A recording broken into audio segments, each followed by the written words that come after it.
Well, hello YouTube, it's me, Fortmaster, and welcome to a new reaction.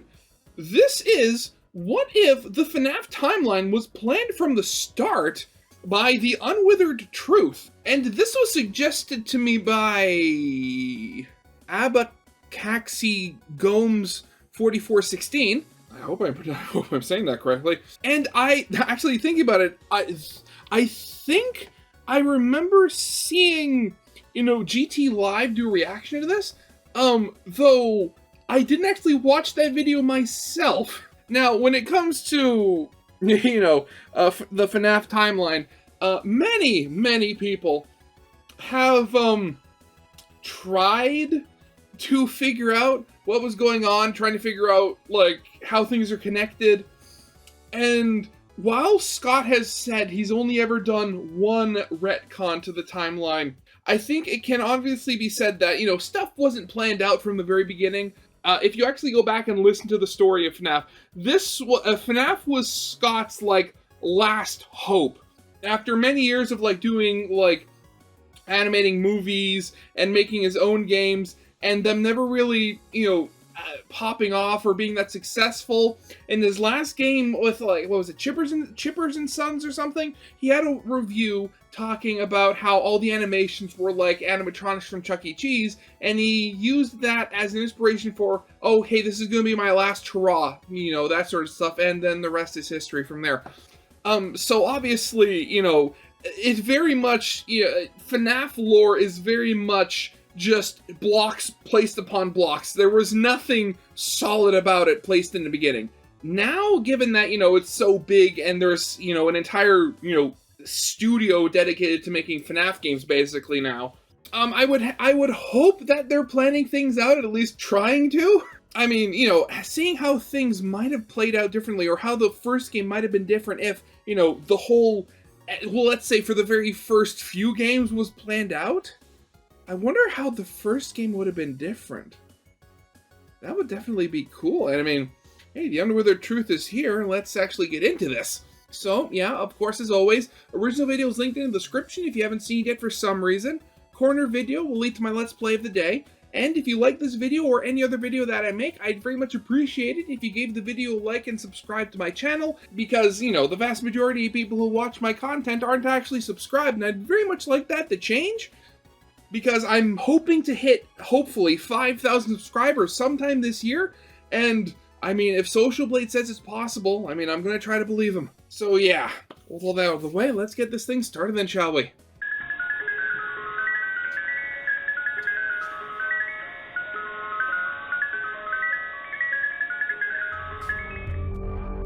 I recently put up a poll on my community tabs section where I asked if you guys thought that it would be a good idea for the original FNAF games, i.e. FNAF 1 to Ultimate Custom Night, to be remade as to fit the newer lore. The results of this poll were mixed, with over 70% of people saying yes, this should be done, but the 30% that said no being the more vocal as to why they think that it would ruin the franchise in the comments. I'm honestly split about the idea myself, as reboots and remakes can invite a lot of their own problems when dealing with a franchise like FNAF. That's why today I thought it would be more fun to create what I think would be a best case scenario for a reboot of the entire franchise, or at least a reboot of the very first game, to see what I think FNAF 1 could have looked like were the story planned out from the very beginning. Depending on how this video performs, I might just create more like this, but for now, I think it's best to look back at where the series started and try to reshuffle FNAF 1 to be a more narrative experience, taking the best of what came before and trying to leave out all of the weird contradictory material.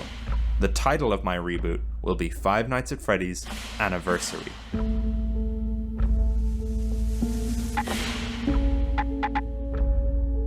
Nice. Again, I'm liking the proof of concept here, because really, this really does look like an actual game menu. It's really good, really well made. My reboot would start exactly where the first game did, a newspaper article advertising the night guard shift for Freddy Fazbear's Pizza. Posted in the local newspaper, the Utah Province Daily Herald, is the following ad, published the 6th of November 1993. As you can see, not much here has changed from the original newspaper, aside from making the phone number to be the same from the security breach Fredbear posters and updating the minimum wage. Again, Okay. I'm not doing this to fit with security breach, but just to leave fun Easter eggs from this previous version of the FNAF universe. Nothing from any of the games is applicable to this new reboot's lore. In my ideal scenario, I would also make that abundantly clear in community posts and advertising for the game before it released. The reason I decided to firmly set this game in 1993 rather than in 1989 or 1998 or 92 or any of the other proposed dates for the current version of FNAF 1 is mainly as a way to pay homage to game theory and their first FNAF video, which started the whole theorizing trend in the first place. However, there is a further reason, but we'll get back to that later. In the original game, the surrounding blurred out text was just some filler stuff that Scott put in for fun, but I think this is a great opportunity to further hint at other things going on in the FNAF world at this time. I think an advertisement for Stan's budget tech would be fitting, as well as an article about the unknown whereabouts of a Daily Herald reporter, Bronwyn Light, a character featured in the week before, who disappeared a little over a week ago. Right, yeah. Again, I'm not saying the week before is canon, but I just like the idea of adapting some of that story into this fresh universe. The player is prompted to continue, but instead of being brought straight to night 1, the newspaper is pulled away from the camera. We didn't realize it, but we're actually already looking through the POV of our protagonist. We sit staring at an old boxy TV in a garishly decorated living room torn straight out of the 70s. We grab a TV remote and can click through the TV channels using our keyboard or controller. On brand new state-of-the-art animatronics, you're sure to be the most baby. popular kid in town. If you want Circus Baby and her friends at your next party, call us today at 01888-578. Circus Baby's Entertainment and Rentals. Let fantasy and fun come to you. A clock in the corner of the room will tick to 11 PM in 60 seconds, which will end these in-between night sections, or the player can always manually skip ahead with the button. Oh, that is really cool. I love that, because, I mean, granted, we didn't really have any in-between segments until Sister Location, and they weren't really that interactable. Like, you only watched whatever was on the show, usually, you know, the what was it, The Young and the Restless, or the Dead and the Restless? What was the show with the vampire? I'm forgetting the name at the top of my head. And the only thing you could actually do was eat popcorn. But, like, actually going through and seeing all the different commercials and stuff like that could potentially pop up, that could be really cool. Button on screen. At the end of the game, all the stuff you watched on the TV will be available through an extras page on the main menu for ease of theorists wanting to review. Anyway, nothing too crazy important in this first pre-night section beyond some Easter eggs, so let's jump into night 1. 11 PM on November 6th ticks over to November 8th.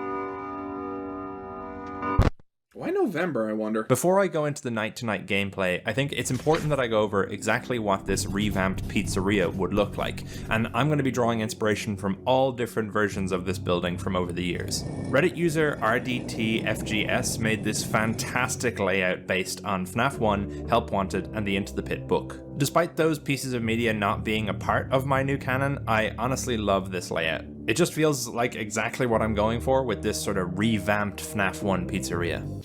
Honestly, that is really cool. And, I mean, honestly, it does make a lot of sense. I remembered, oh god, what was the FNAF game that was like, where the night segments were tower defense? I'm forgetting what they were called. And I played it on my channel. It was really fun. But that was one of the things when I actually figured out how to put up walls by just not drawing floor touching like other floor to make walls in the layout. Like, that was one of the things I actually wanted to do, was like, oh wait, let's make this actually look like an actual building instead of just a big empty square. Because, I mean, honestly, when you look at it, the actual layout of the restaurant doesn't really make that much sense, given that, like, well, I mean, for one, where's the entrance? How do you actually get into this restaurant? But all credit goes to them for this really great layout, which I'll use as a base. The only thing about this layout that I don't really understand is this double entryway, so I reckon I'll just lose that for my version. First thing we're going to add here is the ball pit from all... I think that that double entryway is sort of like from what was it? From the Into the Pit game, because the main entrance had an entrance going directly into the arcade and stuff like that. All the different Into the Pit versions, as it's a standout piece of modern FNAF iconography, even making its way into the movie's pizzeria. So we'll place it in the back right corner of the room, as is described in the original book.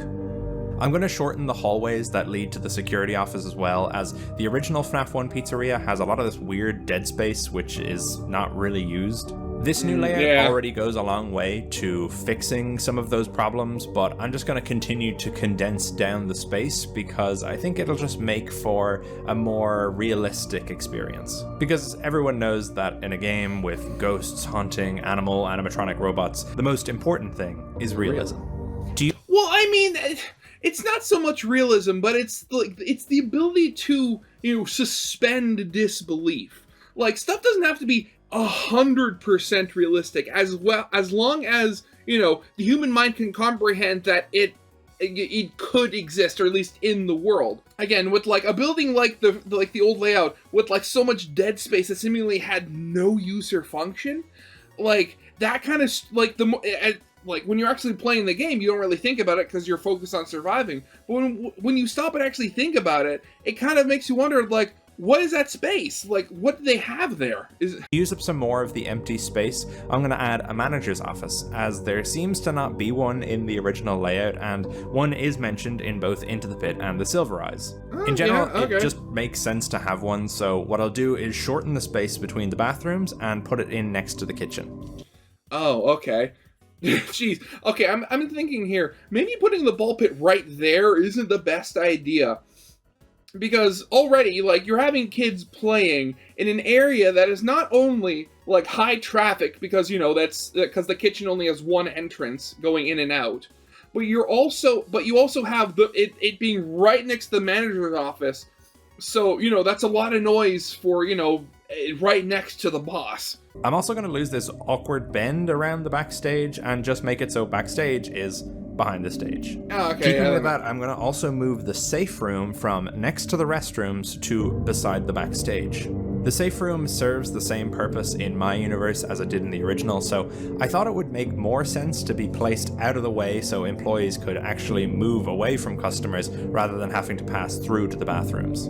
Also, as a storage room, it makes more sense to be next to parts and service anyway, so equipment doesn't have to be lugged across the restaurant. I'm going to also just reduce this small space here between the arcade and Pirate's Cove, just because I think it makes more sense to kind of loop around in this U shape. So in terms of rooms, that's all I think we need to add or change from the old layout, so now we have to talk about cameras. It looks like an actual building! The eerie feeling of FNAF 1's cams, so as little visibility as possible is key. Here are all the camera placements I was imagining, and while I won't go through them one by one, the safe room will remain off camera beside the backstage cam. We'll also add 3 new cameras, one for the arcade, one for the prize counter, and one for the manager's office. Great. Okay, so nice. Now we have our building layout and our camera system.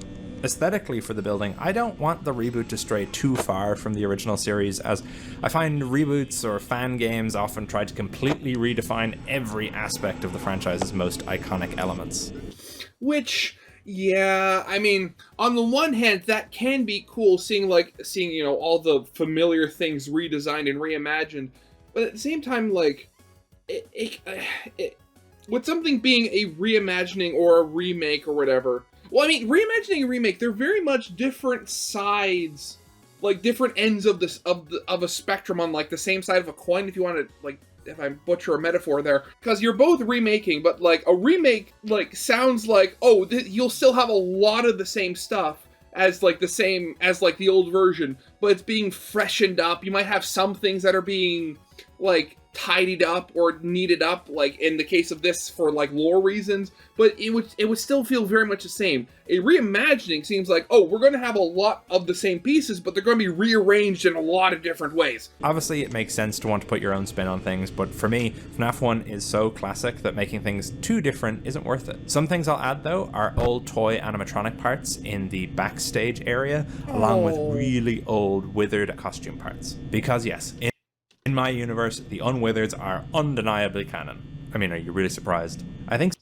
Oh god, I wish we actually got like a pre-withered, like an official pre-withered design for them. Some retro posters from 1985 peeling away on the walls or hidden behind arcade cabinets could Hi, be Bonnie. some nice touches. Maybe a few Fredbear's Family Diners posters Into the Pit game style could fit somewhere as well. So that's our pizzeria, but what about the night-to-night gameplay? With this being the first game in the reboot series, I think sticking as closely to FNAF 1's simple game loop is the way to go. The usual loop of checking the cameras and closing the doors if the animatronics make it to outside the office is the same. Foxy's Pirate Cove mechanic is a little different though, as I thought it would be cool to introduce his light sensitivity from the other games into this one. Similar to FNAF 2, the cameras are all equipped with their own spotlights, and to keep Foxy in his cove, you have to flash him with the lights to make him recoil behind his curtain. Oh, and if you actually make them animated, so okay, I like that. Going back to the classic games, there is the whole like appeal of them just sort of appearing and disappearing from the cameras. It adds that whole, that haunted feel to them, because like they're not fully natural. Like there's something where they're just able to move without you seeing them. But like having that where like seemingly like having them actually move when you like interact with them or something like that. I do really like that, and it also feels like I guess like a little headcanon I'm forming here, and that like the fact that the reason they're staring at the cameras is constantly is specifically to freak out whoever's looking at them, and whenever like you do something like this, like with Foxy, you kind of throw him off his game a little bit. I love just a little headcanon of that. To stop this from being a FNAF 2 puppet music box situation where the player just camps the Pirate Cove cams, we'll make it so that Foxy actually moves faster the longer the cameras are on his stage. That way you're only supposed to check his cameras to flash him, but not to stay on it or he'll just come right back in. Oh, okay. And this time he actually does jump at you instead of just coming into your office to say hi. The rest of the animatronics stay mostly the same, Bonnie down the left hall, Chica down the right hall, but Freddy, while his gameplay is the same, has some interesting behavior. Every now and then, we can hear Freddy's music box echoing through the halls of the pizzeria. If we check the cams and locate Freddy while his music box is playing, we'll see that he is not facing the cameras as usual, but instead facing toward open ventilation shafts that'll come into play later. Oh god, oh no, is Freddy gonna try to climb through the vents? Oh no! Oh god, that that doesn't seem good at all. Oh, it's me. You feel very Freddy. Oh, okay. So that's the regular loop, but I think fleshing it out with some extras could help this game to feel like a true revitalization of the series.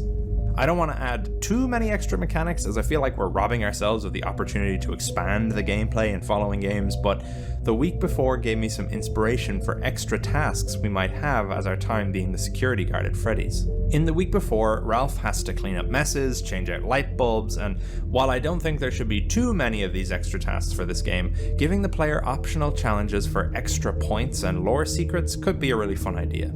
Some of these extra challenges could even help the player out with their regular check the cameras, close the doors gameplay. For example, a simple task could be to switch out a light bulb in the restrooms, just like in the week before. Oh, okay.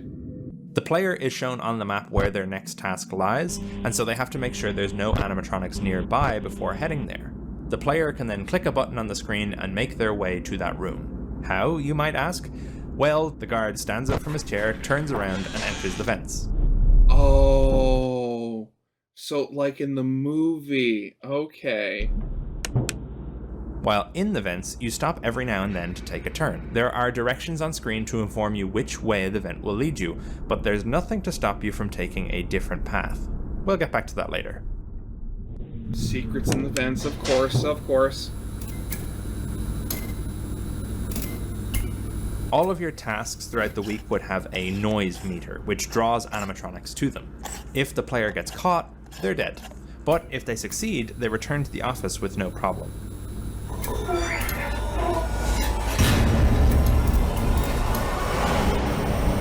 Honestly, I really like that. I'm just trying to imagine like that continued on. Like God, can you imagine it, like, like one of the tasks could be actually cleaning the animatronics while they're trying to stalk you? How would that even work?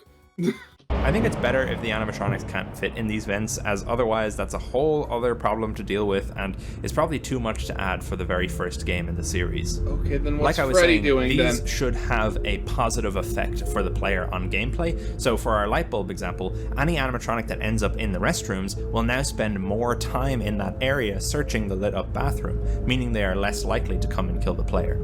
I think these extra mini tasks would add a lot to the game, and they'd be randomized, so no two playthroughs would be the same. It'd also give the player an opportunity to see different parts of the pizzeria up close, rather than being stuck in the office the entire time. In terms of other extra stuff you can do, you can see that we've added an arcade to the map, so you know we've got to add some 8-bit minigames, but we'll talk a bit more about those in detail later on in the upcoming lore section of the video. Now, something much more substantial I'd like to change with this game is Night 5. Really? I'm taking heavy inspiration from FNAF 4 here, but something I think was really interesting about that game was the choice to switch from the regular animatronics to Nightmare Fredbear on Night 5. Totally stealing that idea, Night 5 will have the player go up against the one and only Golden Freddy, who will be rocking his withered Fredbear look. Now, I'm all for the idea of Golden Freddy taking the form of his bandmates in the original series, but I think that was more of a response to the fact that Scott didn't plan out the series from the start, so he needed to explain why Golden Freddy looked different in the first game, despite there being no reason for the company to repair a suit that they're not using.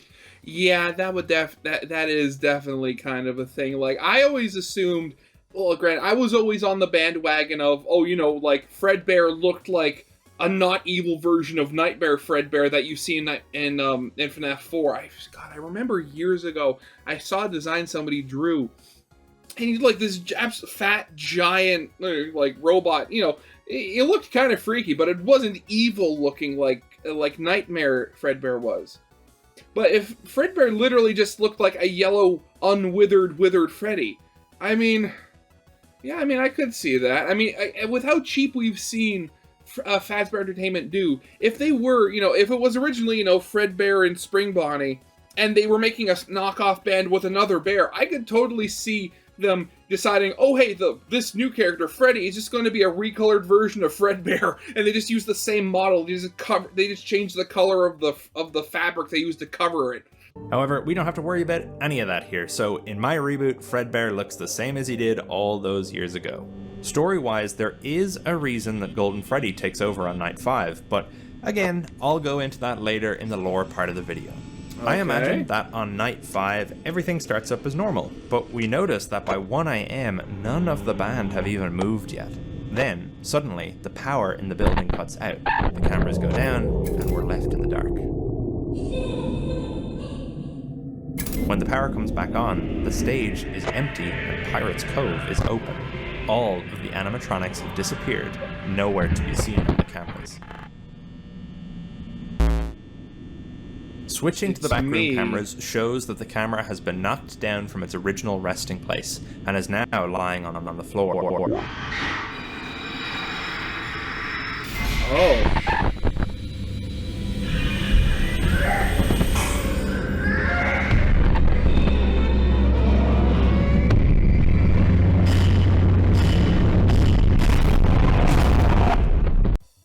Oh, so that's what you mean by his withered FNAF 2 look. We're not dealing with Golden Freddy. We're dealing with Golden Hetty. Okay, honestly wasn't expecting that. Golden Freddy is now your main threat and will take the role of the other 4 animatronics. If he appears in Pirate's Cove, flashing him away will make him return to his regular pathing, otherwise it's a game over. Surviving Golden Freddy is a difficult task, but if we do survive, well, we'll talk about that later. So that's Night 5, of course. I'm going to do away with Night 6 entirely. Aww. I think as cool as it is to have an extra night, the series is called Five Nights at Freddy's, so the custom night will act as the extra night and be a non-canon challenge mode, and not have a night number. The custom night will provide the same options as usual: animatronic difficulty settings, any challenges like low power or longer nights, stuff like that. There will also... Why was that one number purple? Why was that one number purple? Oh god, honestly, thinking about that, like, honestly, with this, the only thing that could improve this was, oh god, I'm forgetting which fan game it was, but there's been a couple of fan games where they've done it where, like, it's a nice little touch where the higher the number is, the more, like, agitated the animatronics look. Like, at 0, they're kind of like, but then as the number goes up, they're kind of like, oh. If anybody watches remembers which games I'm thinking of, can you please put it in the comment section? I honestly can't remember. Also be the option to activate Golden Freddy, who will take on the AI of the most difficult animatronic you have set and take over at 4 AM, FNAF 4 style. So that's our gameplay, nights 1 to 5, along with any custom night shenanigans a player might get up to. But what does it all mean? What is the real story behind Five Nights at Freddy's Anniversary? Oh, yeah, FNAF 1 changed the way a lot of games looked at storytelling. It had an undeniable impact on people when it released, and the same core storytelling philosophies have stuck around to this very day. So, what can we do to make sure this reboot intrigues people in the same way, makes them want to pick apart every tiny detail until they feel like they've figured out all the nooks and crannies of this fresh take on the FNAF story? Well, for starters, I think keeping the focus in-game being on the gameplay rather than the story is something that the original FNAF series got right. The story wasn't spoon-fed to us. Any hints about the wider narrative had to be sought out by the community, which is what makes theorizing so fun to this day.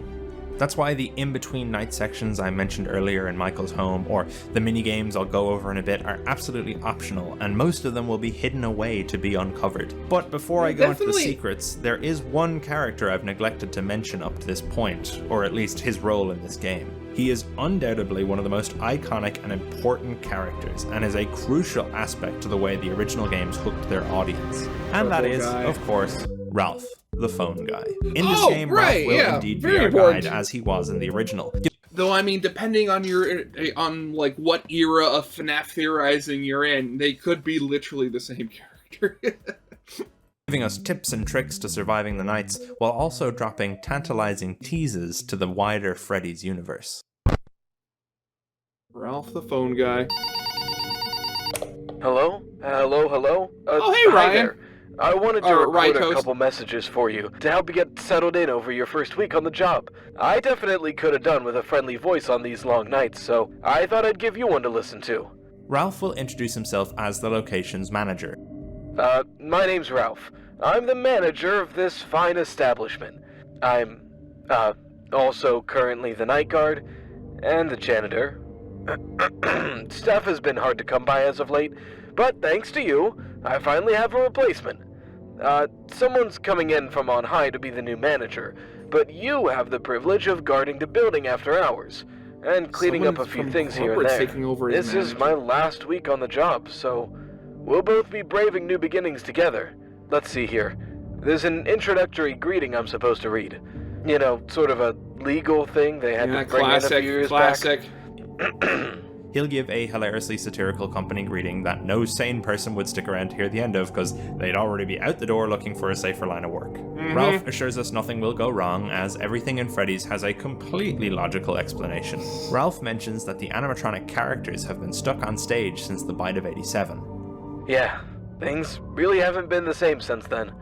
You know, people could excuse one bite, but 2 in 4 years.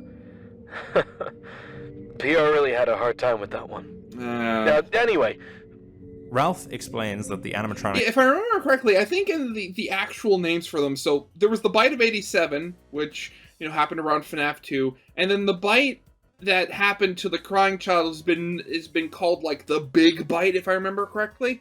Get a bit quirky at night. They're set to free roam at night to stop their servos from locking up and move toward wherever the people are. They can't seem to recognize adults after hours, and so they think you're an endoskeleton without a costume on.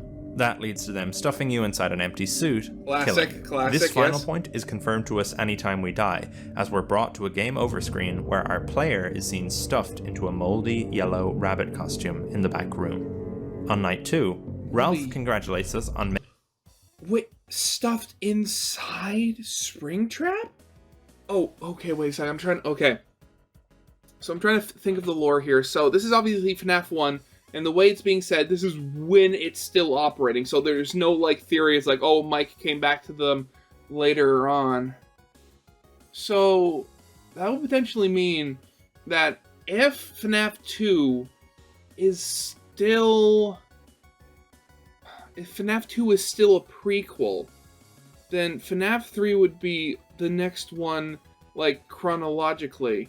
And that one would depict, probably through the minigames, William getting spring-locked in the suit. So that would mean in FNAF 1 he isn't spring-locked yet. Oh. Okay. Okay.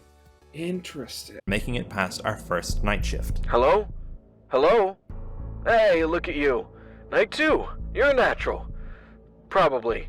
We're reminded that the work of Fazbear security guards extends beyond sitting in an office watching screens all night. Sometimes there'll be busybody work that needs doing around the place, which you'll be notified on your cameras about. If you do need to leave though, use the ventilation duct situated behind you, on account of the animatronics roaming and looking to stuff you into a suit. Be careful not to get lost, and once you're back out on the other side, try not to be too loud. The vents aren't big enough for the animatronics to fit through though, so you should be fine. Ralph also explains that Foxy, his favorite animatronic, is located in Pirate's Cove. Despite being marked out of order, he's still active at night. He doesn't like being watched, so it's best to stay away from his camera as much as you can. If he starts poking out though, you can just hit him with your camera lights. Yeah. He always had a problem with lights, that one. Wish we knew that back before he... never mind. On night 3, Ralph is surprised we're still working here. The turnaround on guards is usually quite high. He supposes that we might never listen to this message, and if we don't, then that means Fazbear will be hiring again. I really hope they don't call me. I don't know if I can turn them down. Ralph tells us that if we ever get bored, we can always check out the arcade. Some of the games are a bit glitchy, but most of them are fine. You know, leaving the office unnecessarily during the night isn't the best idea, but a quick game here or there can be good for the soul. Just use the vents to get there, and be back as quickly as possible. Those arcades are loud. Of course, this is a hint that there are playable arcades which will be later used to feed more story to the player. On night 4. Hello? Wow, you're still here. Listening to this. Hopefully. Ralph's voice sounds tinier than usual, and he's whispering. I hope your night's going better than mine. I popped out for a minute to get in a game of Fruity Maze, and, guess I lost track of time. But it nearly got me. I panicked and jumped in the vents, but I got a little turned around on the way back to the office. Right, because night 4 is when Phone Guy dies in the original game. So wait, what? So if he's in the vents, does Chica throw her cupcake into the vents like in the movie? Or, like, what's going to get him? Office. I'm using my cell phone now to call the voicemail system. I hope this message makes it to you. I'm not really sure where I am. It's a bit of a maze in here. Fruity maze. I'm going to try and hold out here for the night. Wait for them all to reset in the morning. In fact, I don't know why I didn't think of this before. I'm probably safer in here than you are. So, there you go. That's your tip for tonight. Hide in the vents. Wait. Ralph goes quiet. There's a strange slithering sound coming through the phone. Huh. I didn't even know we still had you around. Oh no.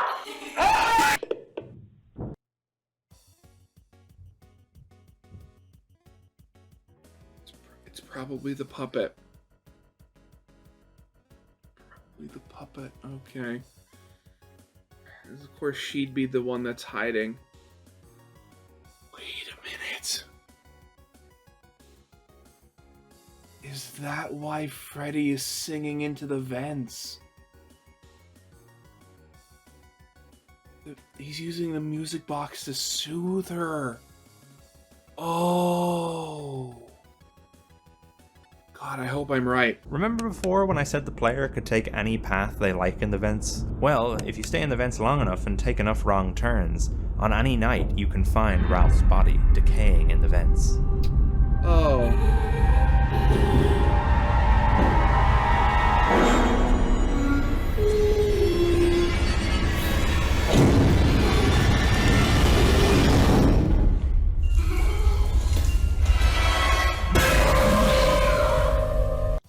god, that is unironically kind of terrifying. But going back, I need to watch the animation of her pouncing. In the vents. Like, did they do the thing where the mask actually changed shape to look like a furrowed brow?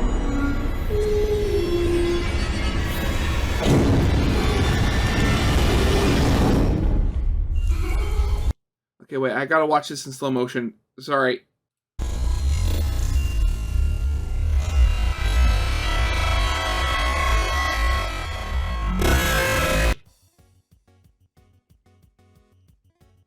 Oh no, it doesn't seem like the eyes actually change shape. It's just the perspective of the head going down a little bit. Okay. That would have been cool, though. You're not allowed here. That's right, the puppet's in FNAF 1, baby! So, obviously, in the original series, the puppet wasn't invented until FNAF 2, and thus had no way of appearing in the first game, despite the second game actually being a prequel. I didn't want to just add the puppet in as a regular character, but the idea of just ignoring her existence didn't feel right either. Setting her up as this mysterious entity crawling through the walls at Freddy's felt like something more appropriate for her in the first game. Totally missable on a standard initial playthrough, but more important to the story at large. This is also why Freddy faces the vents and plays his music box. He's programmed to keep her at bay by playing soothing lullabies throughout the pizzeria into the vents. Anyway, we'll talk a little bit more about the puppet and her place in this game later, but for now, let's go on to Ralph's Night 5 call. But Ralph's dead, how can he call us? Yeah, Well, exactly. The draw from the week before again. On Night 5, before Fredbear shows up, the voicemail system crackles to life, as all the animatronics stay in place. Hello? Hello? Pardon my asking, sir, but what on earth are you doing there? Didn't you get the memo? The building is on total lockdown. This investigation has gotten really out of hand. They're saying someone this is what you want to hear, but they're saying we're probably gonna have to end up closing for a while. With all the panic and the new animatronics acting up, it's probably for the best. Oh, so you use bits and pieces from FNAF 2. Oh, okay. I promise I'll handle everything best I can. But for the time being, I recommend you finish your shift and try not to touch anything. I'll call you in the morning and update you. Just, please don't touch anything. Okay, good night. As you might be able to tell, this is my rewritten hodgepodge of the FNAF 2 phone calls from Nights 5 and 6.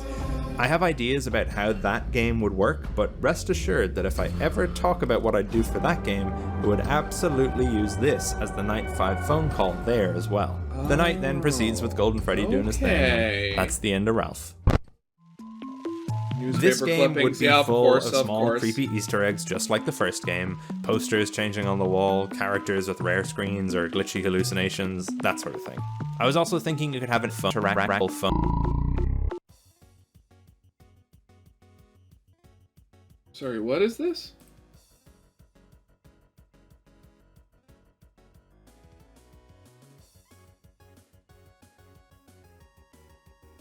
Oh, okay, so this video has its own ARG. Okay. It doesn't seem like anybody has, like, a secret code or anything. Ah, great. I'm gonna have to try to find that out myself, aren't I? The only Easter eggs that I want to actually put focus on are the newspapers, which I'm going to have make a return from the original. These were the thing that started it all back in the day, so I think it's only fitting we keep them. These focus on are the newspapers, which I'm going to have make a return from the original.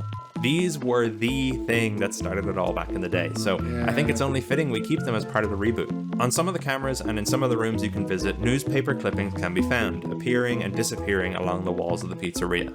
Much like the original, they tell of the missing children's incident. 5 confirmed victims of Fazbear disappearances.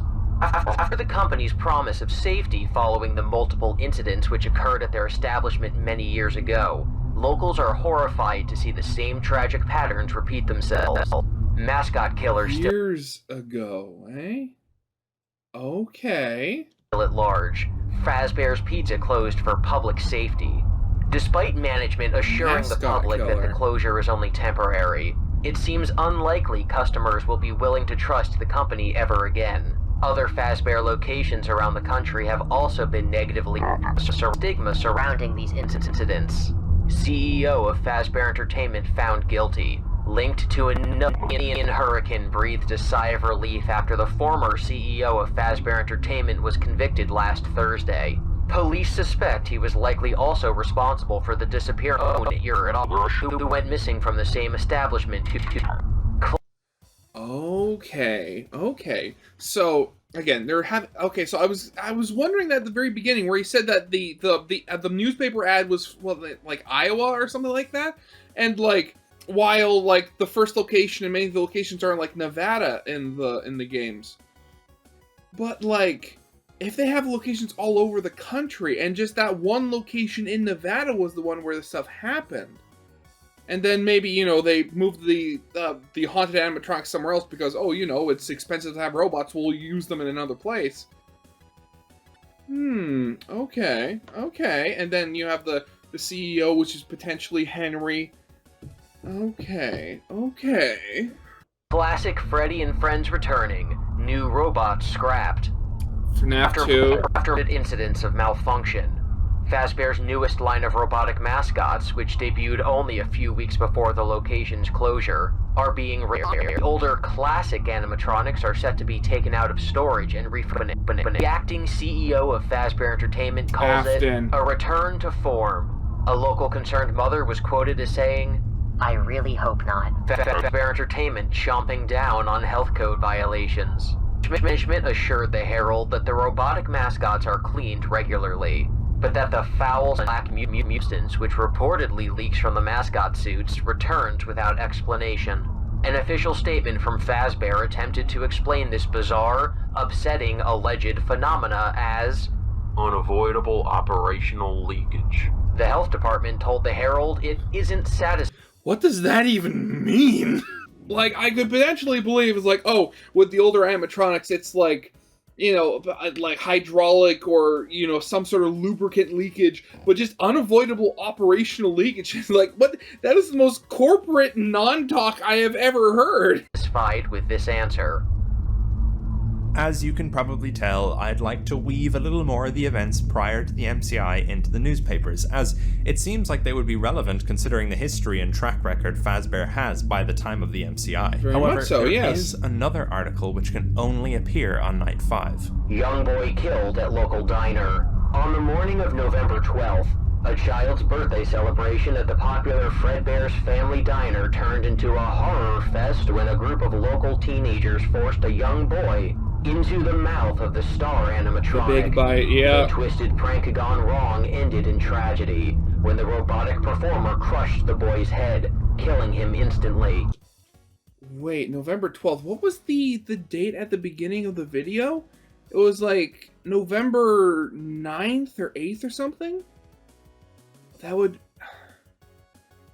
No, okay, so that would mean that potentially the reason why why Night 5 happens here is because it's the crying child's birthday. Okay. The four young men are awaiting a consolidated hearing in Utah juvenile court, but sources say the victim's older brother led the brutal act and may be more liable, thus potentially charged as an adult. I probably don't need to tell you what this particular newspaper article is referring to. Arcade minigames. As mentioned previously, the arcade cabinets in Freddy's will be accessible to the player to provide further Easter eggs and lore hints. The player can go to and from the arcade at will, but can only play through one on each night without risk of being caught by an animatronic. There will be 5 minigames in total, and thus, to access the full ending of the game, one must complete an arcade cabinet every night. Oh god, just trying to play an arcade cabinet on this version of Night 5, that's absolutely terrifying. In classic Midnight Motorist fashion, there are 2 layers to each game, the regular game, and the hidden lore section which can be reached through glitches or secret exits in the level. Arcade 1, Freddy in Space, Reloaded. This arcade is a platformer/shooter where you play as Freddy Fazbear, battling space aliens as you try to make it to the end of the extraterrestrial level. This game is a simple, goofy Mario clone, but one of the platforms colored purple will allow you to glitch your way out of bounds. Freddy falls off screen, and as he goes, his pixelated art form will slowly degrade until he no longer resembles a bear. Instead, he is now a child, standing in a pizzeria.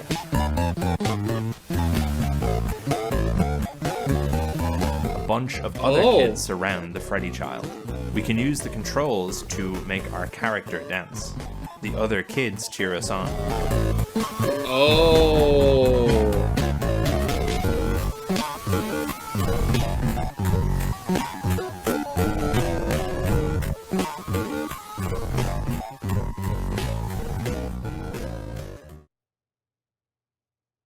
Oh, God. You've won a special Fazbear Prize for Best Performer. God, wow. Okay, actually, I mean, thinking about it, like, that pixel art on the child is actually pretty good. Like, it looks like something that I could imagine on like the SNES or something like that. Or like one of those older consoles. Like, it looks like authentic, like, of the age pixel art. Follow me. Oh, God, okay. He had sharp teeth. Why did the child have sharp teeth? The minigame ends. Arcade 2, Bonnie's Jammin' Jamboree. This is a rhythm game where we must match our inputs to the ones shown on screen. One of the buttons is never used in-game, its lane staying empty. If we mash that button, the screen glitches and Bonnie becomes a terrified face of a child. Point and We use the laugh? controls to make fingers come on screen and point at the child, who progressively gets sadder. Wait, what? Big ear, what? Big ears, haha, oh. Eventually we win and the fingers go away. A yellow hand comes on screen. I have big ears too. I'll be your friend. Follow me. Oh. The minigame ends. Arcade 3, Oh, Chica's Feeding no. Frenzy. We play as Chica Oh, hey, I've and must heard that run name around before. as quickly as we can to eat all the food around the level. If we choose not to eat any of the food by the time the timer runs out, the level glitches. We're a little girl now, standing at a counter. Any button we press prompts us with, You're broke. No food for you?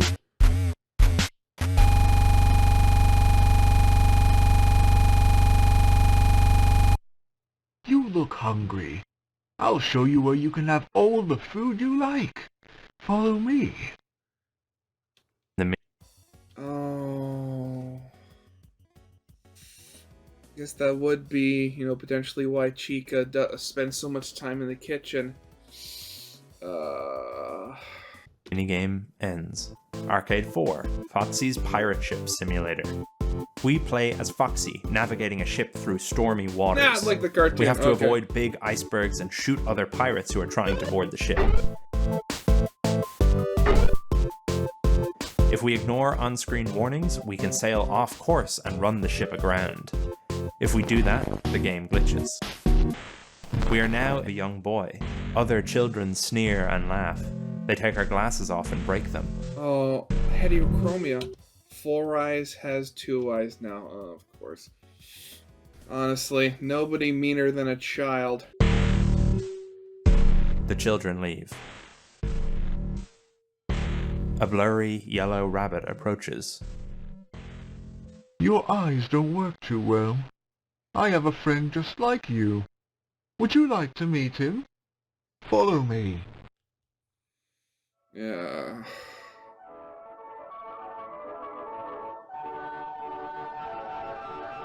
A friend that doesn't work so well is talking about Foxy, of course. Don't worry. There's one just for you. The minigame ends. The final arcade cabinet Oh. is harder to find as it's not in the arcade like the rest. Instead, it is in the backstage area and will only activate on night 5. Arcade 5, Fredbear and Bonnie bite back. We play as Fredbear in a much simpler style of arcade than the rest. Okay, so it's literally just, like, it's Pac-Man versus, essentially. From a previous generation of arcade machines. It's a Pac-Man style clone where we're trying our best to beat a yellow Bonnie by eating all the bits on screen before he does. We can find a section of the map which we can pass see it through and bite flickering. our way off screen. We continue moving through a black void until eventually finding a young boy crying. Oh, God. Oh, no.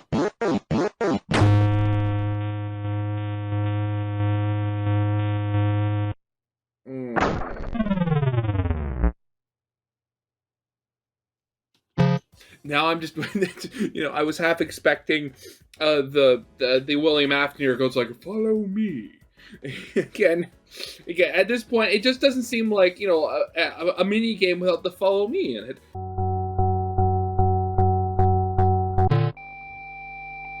A young girl is beating up another child. We must press buttons to beat them more and more. The kid runs off crying. The yellow rabbit appears. Quickly! If he tells his mummy, you'll be in big trouble. I can hide you. Follow me. Oh, there we go. Got the "follow me."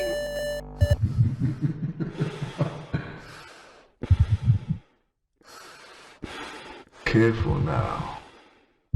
Don't move. If you move, you will die.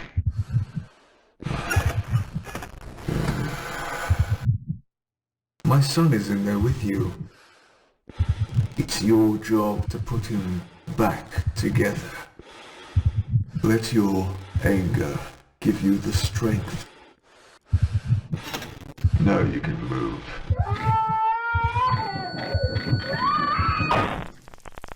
The minigame ends. So, as you can see, I decided to keep the minigames only really relevant to the MCI for this game. Oh, but then you still have the dual process theory being having like two souls in the Freddy, in like Golden Freddy. Oh, okay. But like, what does that mean? Like, he put the another kid in the same suit to put his son back together. Like, could that be because, unlike the other kids, his body wasn't in the suit when he died? He just died because of the suit, so that's how he's like weaker and more fiddly than the rest? As much as there is an abundance of lore to dive into in a retelling, I think the first game is the place to intrigue people with the simplest elements of the story, just like the original did. Obviously, there are some hints through these games to other things, like the Purple Man talking about his son to Cassidy, but overall, I didn't want to go too overboard with introducing other elements this early on. And I guess also with this version of Cassidy being quite literally a bully, and, having anger, and him not even, like, giving her own body, like, putting it in the same one as his son, because there's just a bunch of reasons why she should have been the one he shouldn't have killed. But of course, that's not where the lore of this game ends. Of course. I spoke briefly earlier about Golden Freddy's appearance on Night 5, and how he takes over from the rest of the animatronics. Yeah. What I didn't discuss is what happens when we beat the night. In the event that we survive to the end of the night on a normal playthrough, the power goes out. Oh, he just teleports in.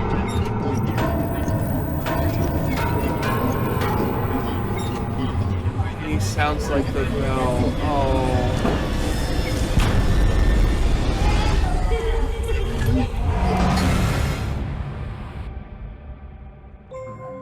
fade in on a notice of termination. Note: didn't bother to turn up second week. Your first week's pay will not be issued. The end. This is, of course, the bad ending of the game, but assuming you've played through all 5 minigames and completed all of the different tasks over the nights, this will unlock the good ending. Golden Freddy will still appear in the office and do all the creepy ghost stuff, but before he can bite down on your head... Oh!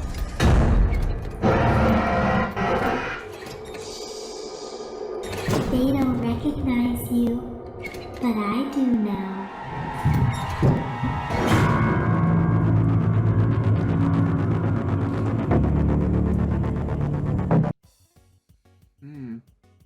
Okay, that's a good ending. But also, so given the whole thing where it actually says Michael Afton on the paycheck, maybe the crying child does remember. That's why it says it's me, and it might be that potential anger that causes Golden Freddy to just lash out and kill them because, you know, revenge.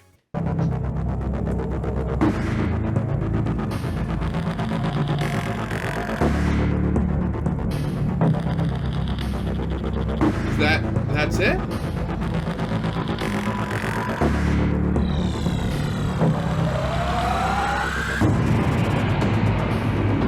Subscribers and pay. Oh my god.